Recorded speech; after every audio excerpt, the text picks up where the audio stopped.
नमस्कार साथियों। आज हम कंपनी ऑडिट के अंदर duties and liability of auditor के संबंध में डिस्कस करने जा रहे हैं। आइए सबसे पहले देख लेते हैं कि कितने क्वेश्चन इस टॉपिक से संबंधित बने हुए हैं अभी तक के एग्जाम्स में। पहला क्वेश्चन जो आया जूनियर अकाउंटेंट 2011 के एग्जाम में पूछा गया, यदि एक अंकेक्षक अपने कर्तव्य के निष्पादन में कुछ अनुचित करता है जिसके परिणाम स्वरूप कंपनी को वित्तीय हानि होती है तो उसे दोषी ठहराया जाएगा। वो कौन से दायित्वों के लिए दोषी ठहराया जाएगा उसके संबंध में क्वेश्चन पूछा गया है। क्वेश्चन नंबर 2, निम्नलिखित में से दीवानी दायित्व में सम्मिलित है, कौन सा दायित्व जो है वो आपका दीवानी दायित्व यानी कि सिविल लाइबिलिटी में शामिल किया जाता है। क्वेश्चन ये जूनियर अकाउंटेंट 2011 में पूछा गया। ये 2013 में क्वेश्चन पूछा गया कि कंपनी अधिनियम 2013 की धारा 141(3) जी के अंतर्गत एक अंकेक्षक जो है अधिकतम कितनी कंपनियों की ऑडिट कर सकता है। एक क्वेश्चन आपका 143 सबसेक्शन 12 के प्रावधानों का पालन नहीं करने पर एक अंकेक्षक पर आर्थिक दंड जो लगाया जाता है वो 1000 से कम नहीं, लेकिन इसे कितने तक बढ़ाया जा सकता है। यानी कि यहाँ पर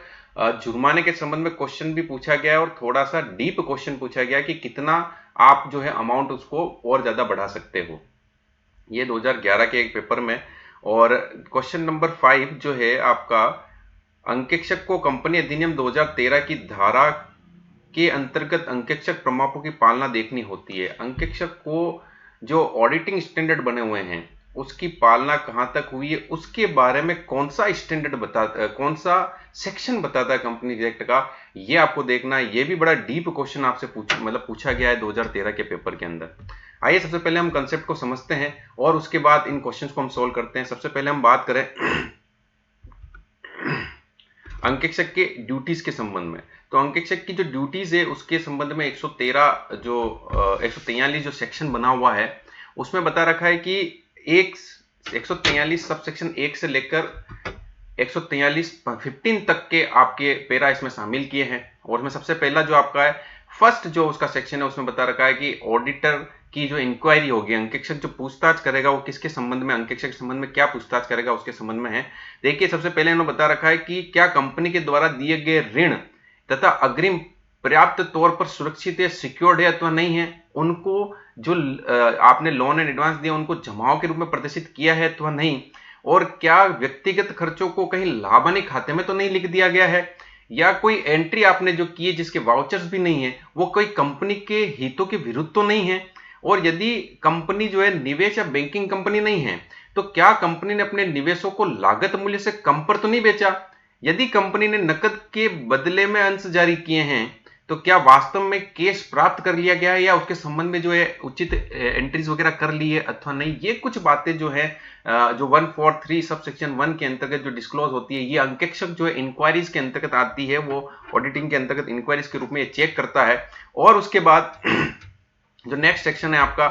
143 सबसेक्शन 2, इसके अंतर्गत ऑडिटर की ये ड्यूटी है कि वो क्या करे, ऑडिट रिपोर्ट को साइन करे, है ना। और ऑडिट रिपोर्ट को जो साइन करेगा वो ऑडिटर अगर इंडिविजुअल ऑडिटिंग कर रहा है तो वो करेगा, और यदि फर्म कर रही है तो उस समय उसके साझेदार भी ऑडिट रिपोर्ट पे साइन करेंगे। और ये रिपोर्ट जो है किसको सबमिट कराने होती है उसमें आपको बता रखा है 145 के अंतर्गत जो आपको अपॉइंट करता है ऑडिटर को उसको जमा कराना होता है। फिर आपके 143 सबसेक्शन 3 के अंतर्गत ये बता रखा है कि कंटेंट क्या शामिल करना है। तो जैसा कि हमने ऑडिट रिपोर्ट के जो चैप्टर पढ़ रहे थे, डिस्कस कर रहे थे, उसमें मैंने बताया कि अगर एक अनक्वालिफाइड रिपोर्ट होगी तो उसके क्या क्या कंटेंट होंगे, क्वालिफाइड रिपोर्ट होती है तो उसके क्या क्या कंटेंट होंगे, तो वो क्या क्या कंटेंट हमें शामिल करने हैं उसके संबंध में भी हमारे कर्तव्य, एक ऑडिटर के कर्तव्य बनते हैं। 143 सबसेक्शन 4 के अंतर्गत यदि वो संशोधित या मर्यादित रिपोर्ट प्रस्तुत करता है अंकेक्षक तो उससे मर्यादाओं का विवरण प्रस्तुत करना होता है, उसके संबंध में उसकी ड्यूटी बनती है। और फिर 143 सबसेक्शन 5, 6, 7 जो है गवर्नमेंट ऑडिट के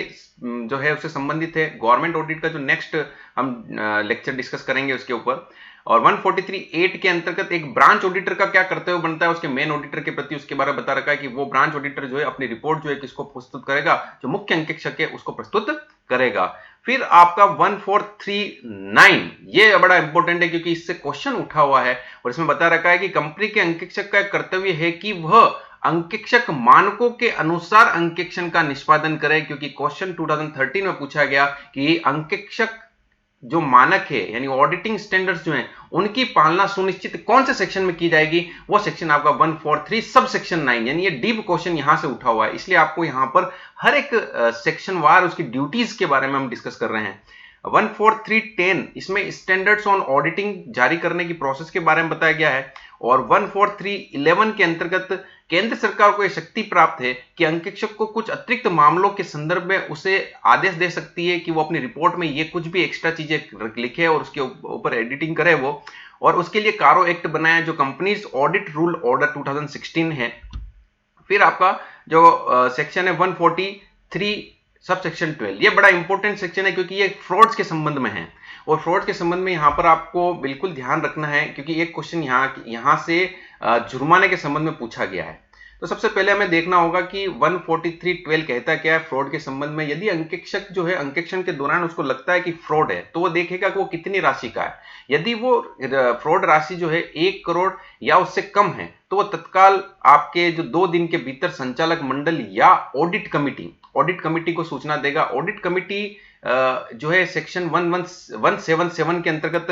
जो है ऑडिट कमिटी बनानी पड़ती है। कौन सी कंपनियों के लिए कंपल्सरी उसके बारे में आपको बताया होगा, कुछ जो हमारा लेक्चर हुआ उसमें डिस्कस किया था, जिसमें ऑडिट कमिटी जी को कंपल्सरी है वो किसके लिए है, जो लिस्टेड कंपनियां वो सभी ऑडिट कमिटी बनाएगी, और जो अनलिस्टेड कंपनियां हैं तो उसके संबंध में बता रखा है कि या तो उसकी जो पेड अप कैपिटल है वो 10 करोड़ या उससे अधिक हो, या उसका जो बकाया लोन वगैरह है वो 50 करोड़ या अधिक हो, या जो टर्नओवर है वो उसका 100 करोड़ से अधिक हो। उस केस में वो अनलिस्टेड कंपनियां भी सेक्शन 177 के अंतर्गत ऑडिट कमिटी बनाएगी, और उसके अंतर्गत मिनिमम 3 जो आपके संचालक जो होते हैं उसमें शामिल किए जाते हैं। तो ये चीज हमें ध्यान रखनी है कि 177 ऑडिट कमिटी के संबंध में, तो वो जो ऑडिटर है वो सूचना जो देगा संचालक मंडल को या ऑडिट कमिटी को देगा कब, जब उसके 1 करोड़ तक की राशि का कोई फ्रॉड है। फिर उसके बाद वो जो बोर्ड है वो अपनी रिपोर्ट में नियमित तथ्य प्रस्तुत करता है जिसमें कपट की राशि आती है, कपट की प्रकृति आती है, कपट में शामिल पक्षकार कौन कौन से हैं, और दोषी व्यक्ति के विरुद्ध क्या क्या कार्रवाई की गई उसके संबंध में सारी बातें होगी। और ये फिर अपनी स्पष्टीकरण जो है किसको देंगे, ऑडिटर को देंगे। अब ऑडिटर क्या करेगा, उसको चेक करेगा, ऑडिट अंकेक्षक ये चेक करेगा कि क्या वास्तव में उनके जो स्पष्टीकरण से क्या प्रस्तुत होता है कि ये कपट है, और यदि वो कपट है तो 15 दिन के अंतर्गत वो केंद्र सरकार को सूचना भेजेगा, और वो आपकी जो सूचना होगी फॉर्म नंबर एडिटे 4 के अंतर्गत सूचना देगा, और ये सूचना जो है स्पष्टीकरण की प्राप्ति के 15 दिन के भीतर केंद्र सरकार को प्रस्तुत करेगा कि यस यहाँ पर 1 करोड़ तक का फ्रॉड पाया गया है। ये इंपॉर्टेंट है असिस्टेंट प्रोफेसर जी जो एग्जाम की तैयारी कर रहे हैं वहां उनके लिए, क्योंकि ये डीप क्वेश्चन जो है वो यहाँ से पूछा जा सकता है कि एडिटे 4 जो है उसके अंदर केंद्र सरकार को रिपोर्ट कौन प्रस्तुत करता है, या केंद्र सरकार को जो 1 करोड़ से कम के लिए रिपोर्ट होती है वो कौन से फॉर्म के अंतर्गत जमा कराई जाएगी, और दिनों की अवधि जरूर ध्यान रखें। फिर यदि 1 करोड़ से अगर अधिक की का फ्रॉड अगर दिखता है तो वो क्या करेगा, अंकेक्षक जो है 2 दिन के भीतर ही संचालक मंडल को और ऑडिट कमेटी को सूचना देगा, और 45 दिन के भीतर उनसे क्या मांगेगा, स्पष्टीकरण मांगेगा, और स्पष्टीकरण प्राप्त होने के 15 दिन के भीतर वो सेंट्रल गवर्नमेंट को ये सूचना भेज देगा कि उन्होंने स्पष्टीकरण दिया है अथवा नहीं दिया है, और उसके संबंध में जितना कपट है उसके बारे में सूचना 15 डेज के अंतर्गत, यानी टोटल 16 डेज है एक कंपनी ऑडिटर के पास कि वो सूचना जो सेंट्रल गवर्नमेंट तक पहुंचा देवे,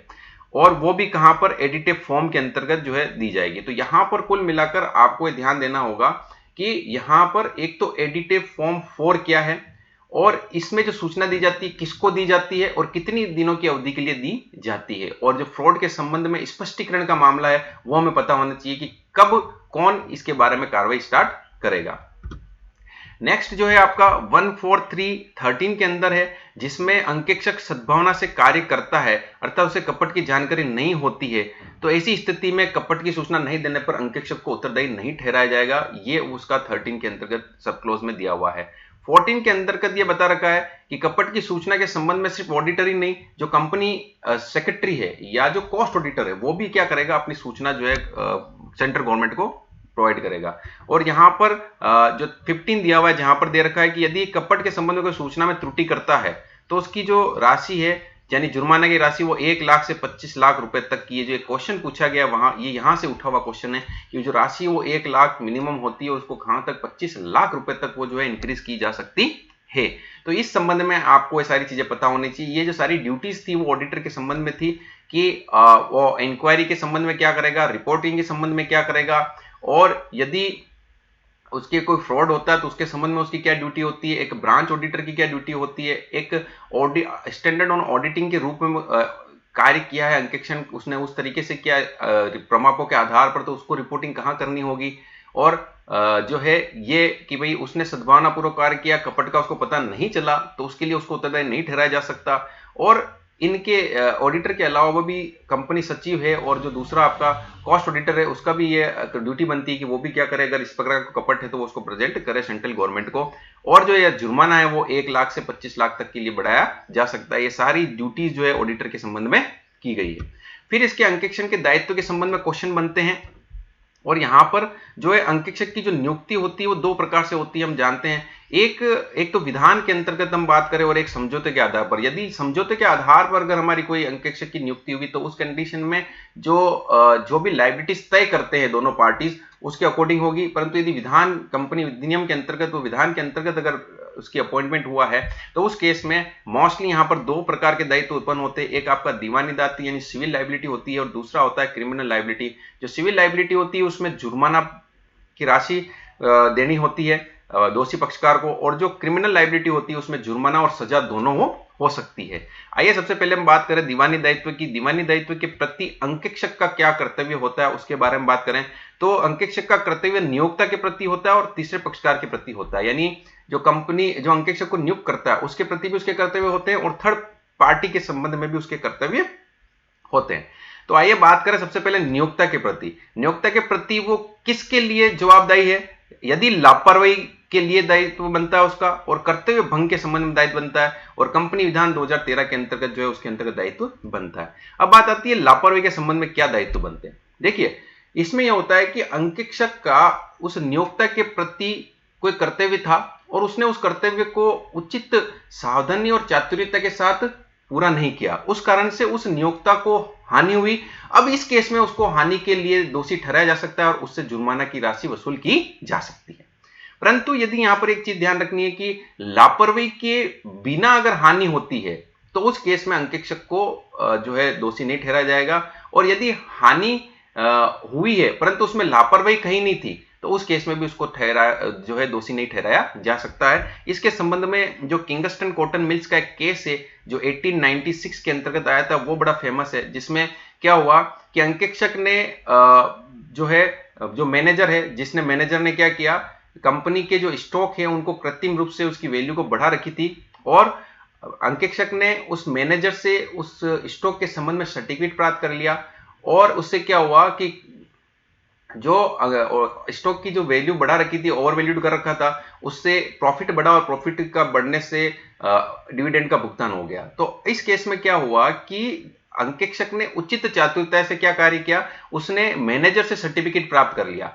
और स्टॉक के संबंध में, तो वो सेफ हो गया, उसने उसकी कार्रवाई ईमानदारी से उचित रूप से कर ली, और उसके बाद भी अगर कोई हानि होती है तो उसके लिए उसको जो है दोषी नहीं ठहराया जाएगा। फिर जो दूसरा है कर्तव्य भंग के संबंध में हमें पता होना चाहिए कि कर्तव्य भंग के संबंध में क्या है कि अंकेक्षक का जो है कर्तव्य था कि वो उस नियोक्ता के प्रति कोई कार्य करे, परंतु वो उस कार्य को करता ही नहीं है। एक तो कार्य करता है और वो लापरवाही से करता है, यानी उचित सावधानी चातुर्यता के नहीं रखता है, तो वो लापरवाही का केस माना जाएगा। परंतु मेरा कोई कर्तव्य था, मैं अंकेक्षक हूं और मैंने वो कार्य ही नहीं किया, तो वो मेरा क्या कहलाएगा, कर्तव्य भंग का दोषी माना जाऊंगा। इसके संबंध में 1895 का लंदन और जो बैंक का जो जनरल बैंक जो है उसका केस 1895 फेमस है, जिसके अंतर्गत क्या हुआ कि जो असेट्स थी उनको ओवर वैल्यूड कर रखा था, और असेट्स को ओवर वैल्यूड करने के कारण प्रॉफिट्स जो है इंक्रीज दिखाई दिए, और उन प्रॉफिट से क्या हुआ जो थे डिविडेंड का भुगतान कर दिया। अब इसके बारे में अंकेक्षक को यह सारी जानकारी थी, परंतु उसने क्या किया, जो कंपनी की ऑडिट रिपोर्ट है उसके अंदर उसने प्रेजेंट नहीं किया, यानी कि उसका कर्तव्य तो था परंतु उसने कर्तव्य की पालना नहीं की। इस कारण से क्या हुआ, कंपनी जो है उसके नुकसान हुआ, हानि हुई, तो उस संभावना में उस केस में अंकेक्षक को दोषी ठहराया जा सकता है। और एक कंपनी अधिनियम के विधान के अंतर्गत जो भी उसके जो लायबिलिटीज बनती है वो आपके पूरे इसके अंतर्गत आएंगे। तो ये दोनों क्लियर होना चाहिए कि लापरवाही के लिए और कर्तव्य भंग दोनों के लिए वो क्या है, उत्तरदायी होगा यदि उसने अपने कार्यों में इस तरीके की कार्रवाई की है तो, और उससे नियोक्ता को हानि होनी चाहिए। और तीसरे पक्षकार के प्रति क्या है, दो बातें हैं यहाँ पर। वो जो है लापरवाही के कारण तीसरे पक्षकार को नुकसान हुआ, उसके लिए वो भुगतान करने का दायी नहीं होगा, परंतु कपट अगर कोई कर दिया और कपट को प्रस्तुत नहीं किया, यानी फ्रॉड्स को उसको प्रकट करना होता है, फ्रॉड्स के कारण उसको थर्ड पार्टी को अगर कोई नुकसान होता है तो उस केस में जो है अंकेक्षक की ड्यूटी लायबिलिटी बनती है कि वो उसको भी भुगतान करें। ये आपके सिविल लायबिलिटी के बारे में डिस्क्रिप्शन था। अब हम बात करें सापराध दायित्व होते हैं जो क्रिमिनल लायबिलिटी केस में आते हैं, जिसमें आपके जुर्माने के साथ साथ उसको सजा भी सुनाई दी जाती है। तो जैसे सबसे पहला जो इसका अंतर्गत कंपनी प्रविवरण में विशेषज्ञ का विवरण, यानी जो सेक्शन 26 का उल्लंघन अगर हम करते हैं, सेक्शन 26 कहता है कि एक ऑडिटर एक विशेषज्ञ के रूप में अपने प्रोस्पेक्टस में कोई सूचना नहीं दे सकता। अगर वो उसकी उल्लंघना करता है तो उसे 50,000 से 3 लाख तक का जुर्माना लग सकता है और 3 वर्ष तक की सजा भी मिल सकती है। फिर धारा 147 के अंतर्गत जो भी 139 जो अपॉइंटमेंट के संबंध में, 143 ड्यूटीज के संबंध में है, फिर उसके रिपोर्टिंग साइन करने के संबंध में ऑडिट रिपोर्ट, उसके संबंध में अगर कोई दायित्व में कोई गड़बड़ी करता है तो उसको 25,000 से लेकर 5 लाख तक का जुर्माना लगाया जा सकता है और 1 साल की सजा भी दी जा सकती है। और कोई निरीक्षक नियुक्त किया जाता है, कभी कभी जो है अंकेक्षक के नियोक्ता जो है क्या करता है, निरीक्षक की भी नियुक्ति करता है और निरीक्षक को अंकेक्षक का कर्तव्य बनता है कि उसकी हेल्प करे, परंतु वो उसकी हेल्प नहीं करता है तो उस केस में 1 लाख तक की राशि जो है उसको जुर्माने के रूप में दी जा सकती है। और ये अगर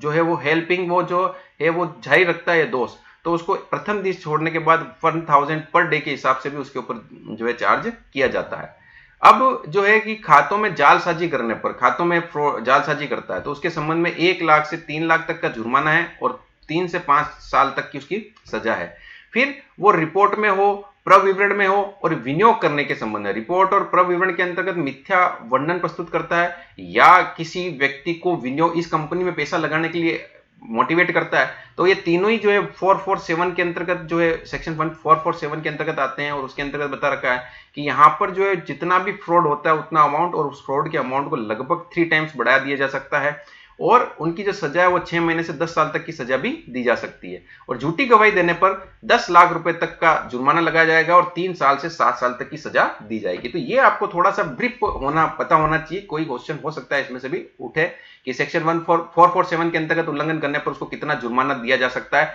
तो जुर्माने की जो राशि है वो फ्रॉड अमाउंट और 3 टाइम्स फ्रॉड का भी बड़ा, मतलब 3 गुना बढ़ा दी जा सकती है फ्रॉड की राशि, और उसकी जो सजा दी जाती है वो 6 महीने से लेकर 10 वर्ष तक की दी जा सकती है। अब हम क्वेश्चन पर आ जाते हैं, क्वेश्चन को सोल्व कर लेते हैं, इससे और क्लियरिटी आ जाएगी। जैसे क्वेश्चन नंबर फर्स्ट जो था, इसमें पूछा गया कि यदि एक अंकेक्षक अपने कर्तव्य के निष्पादन में कुछ अनुचित करता है जिसके परिणाम स्वरूप कंपनी को वित्तीय हानि होती है तो उसे दोषी ठहराया जाएगा। तो यहां पर जो है उसका ये लापरवाही जो होगी वो कौन सी है, ये आपकी दीवानी सिविल नेग्लिजेंसी में आता है। मेरा कर्तव्य था और मैंने कर्तव्य को उचित चातुर्यता के साथ पूरा नहीं किया। फिर दूसरा जो है आपका out of following civil liability में कौन कौन शामिल है, देखो दोनों ही है, कर्तव्य भंग के लिए भी दायित्व होता है और लापरवाही के लिए भी शामिल होता है, यानी कि दोनों ही है, यानी जो फोर्थ जो है वो ऑप्शन सही हो जाएगा। क्वेश्चन नंबर थर्ड जो है उसके अंतर्गत मैक्सिमम कितनी कंपनियों कर सकता है, तो एक ऑडिटर जो है मैक्सिमम 20 कंपनियों का जो है ऑडिट कर सकता है। और यदि अगर फर्म है तो प्रत्येक साझेदार के आधार पर हम इसको कैलकुलेट करेंगे, यदि 3 साझेदार है तो 3 × 20 के हिसाब से यानी 60 कंपनियों की जो है वो ऑडिट कर सकती है। फिर क्वेश्चन जो फोर्थ है जिसमें मैंने बता ही दिया क्लियर उसके अंदर कि फ्रॉड के संबंध में आप राशि कितनी जुर्माने की बढ़ा सकते हो, 25 लाख तक आप जुर्माने की राशि बढ़ाई जा सकती है। और क्वेश्चन 5 जो है हमने बात कर ही ली कि अंकेक्षक प्रमापों की पालना की गई है, वो कौन सा सेक्शन बताता है, 143 सब सेक्शन 9 बताता है हमें कि और जो स्टैंडर्ड ऑन ऑडिटिंग है उसके संबंध में उसकी पालना की गई है। तो ये सारी चीजें हमें और ऑडिटर की जो ड्यूटीज एंड लायबिलिटीज है उसके संबंध में पता होनी चाहिए। और ये अगर हम पूरा कंप्लीट कर लेंगे तो शायद यहाँ पर कोई गलती होने की संभावना नहीं है और जितने क्वेश्चन पूछे जाते हैं वो सही उत्तर हम कर पाएंगे। धन्यवाद।